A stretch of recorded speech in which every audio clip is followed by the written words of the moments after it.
বহুত ষ্টুডেণ্টে সুধি আছিলা যে কেতিয়াৰ পৰা প্ৰি ফাইনেল এক্সাম ষ্টাৰ্ট হ'ব, তো ৰুটিন আহি গৈছেগৈ। তো আজি এই ভিডিঅ'ত আমি আলোচনা কৰিম যে তোমালোকৰ প্ৰি ফাইনেল এক্সাম কেতিয়াৰ পৰা ষ্টাৰ্ট হ'বলৈ গৈছে আৰু ক'ৰ ৰুটিন এতিয়ালৈ দিছে। তো ভিডিঅ'টো তোমালোকে সম্পূৰ্ণ চাবা।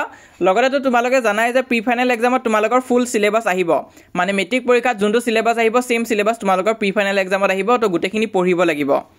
তো ভিডিঅ'টো আৰম্ভ কৰিছোঁ। প্ৰথম এখন হৈছে কামৰূপ মেট্ৰ' ডিষ্ট্ৰিক্টৰ। তো কামৰূপ মেট্ৰ' ডিষ্ট্ৰিক্টৰ প্ৰি ফাইনেল ৰুটিন চবতছে আগত আহি গৈছেগৈ, তোমালোকে চাব পৰা। কেতিয়াৰ পৰা এক্সাম আছে? ডিচেম্বৰৰ 17 তাৰিখৰ পৰা এক্সাম ষ্টাৰ্ট হ'ব। প্ৰথম দিনা আছে জেনেৰেল ছায়েন্স এক্সাম। তো বাকীবিলাক ডিষ্ট্ৰিক্টৰ কেতিয়া হ'ব সেইটো মই জনাই আছোঁ ভিডিঅ'টোৰ শেষত, তোমালোকে সম্পূৰ্ণ চাবা। তো ইয়াত তোমালোকে দেখা পাইছা আৰু এটা কথা, প্ৰি ফাইনেল এক্সামত কিন্তু তোমালোকে গেপ দেখা নাপাবা। তো ইয়াতো তোমালোকে চোৱা 17 তাৰিখে এক্সাম আছে, 18 তাৰিখে এক্সাম আছে, 19 তাৰিখে আছে, 20 তাৰিখে আছে। তো ইয়াত গেপ দিয়াই হোৱা নাই, অকল ছানডেটো গেপ আছে।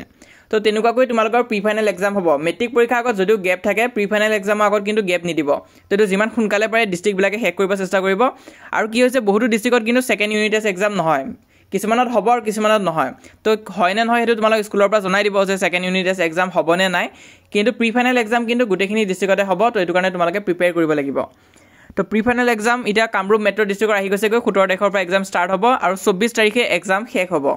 ঠিক তেনেকুৱাকৈ তোমালোকৰ ডিচেম্বৰতে মেক্সিমাম ডিষ্ট্ৰিক্টৰ কিন্তু ৰুটিন আহি যাবগৈ। তো তোমালোকে ভালকৈ সাজু হোৱা। বহুতে কৈ আছা ফেইল কৰিলে কি হ'ব সেইটো নাজানো, কিন্তু এবচেণ্ট নহ'বা। এবচেণ্ট হ'লে কিন্তু তোমালোকৰ প্ৰব্লেম হ'বই, সকলোৰে প্ৰব্লেম হ'ব। সেইটো কাৰণে এবচেণ্ট নহ'বা। বেলেগ এক্সাম নহ'লেও কিন্তু প্ৰি ফাইনেল এক্সামটো কিন্তু সকলোৱে দিব চেষ্টা কৰিবা, এইটো ইম্পৰ্টেণ্ট আছে। কাৰণ বহুতো স্কুলত কি কৰে, যদি তোমালোকৰ প্ৰি ফাইনেল এক্সাম নিদিয়া, এবচেণ্ট হৈ যোৱা, তেনেহ'লে কিন্তু তোমালোকক এডমিট কাৰ্ড নিদিব। তো সেইটো কাৰণে প্ৰি ফাইনেল এক্সাম দিবলৈ চেষ্টা কৰিবা। বহুত স্কুল ষ্ট্ৰিক্ট আছে। তো চব স্কুলৰ কথা নাজানো, কিন্তু মেক্সিমাম স্কুল ষ্ট্ৰিক্টে হয়। সেইটো কাৰণে প্ৰি ফাইনেল এক্সাম দিবা। আৰু যদি কিবা এটা ছাবজেক্টত কম নম্বৰ পাইছা হ'লেও তোমালোকে ৰিকুৱেষ্ট কৰি হ'লেও এক্সামটো দিব পাৰিবা, কিন্তু এবচেণ্ট হৈ নাযাবা। নেক্সট কথাটো হৈছে তোমালোকৰ এক্সাম কেতিয়াৰ পৰা হ'ব। মেক্সিমাম ডিষ্ট্ৰিক্টতে কিন্তু ডিচেম্বৰ মাহতে হ'ব। 2-এখনমান ডিষ্ট্ৰিক্টত নৱেম্বৰত হৈ যাব পাৰে লাষ্টলৈ, যদি ৰুটিন আহি যায় পটককৈ। আৰু জানুৱাৰী মাহত কিন্তু কিছুমান ডিষ্ট্ৰিক্টৰ এক্সাম হ'ব, যিসকলে লিড কৰিব ছেকেণ্ড ইউনিট টেষ্ট পাতোতে। তো সিহঁতৰ এক্সাম কিন্তু জানুৱাৰী মান্থত হ'ব। আৰু এটা মই প্ৰি ফাইনেলৰ ওপৰত এটা ভিডিঅ' অলৰেডি দিছিলোঁ, য'ত মই কৈছিলোঁ যে কেতিয়াৰ পৰা এক্সাম হ'ব পাৰে। প্ৰিভিয়াছ ইয়েৰৰ ৰুটিনো দেখাইছিলোঁ, 17 ডিচেম্বৰ মানৰ পৰা আছিলে। তো কামৰূপ ডিষ্ট্ৰিক্টৰ ঠিক তেনেকুৱাই কৰিছে। তো তোমালোকে আমাৰ এই চেনেলটো ছাবস্ক্ৰাইব কৰি ৰাখিবা, যাতে অৰিজিনেল ইনফৰমেশ্যনবিলাক পাই থাকা।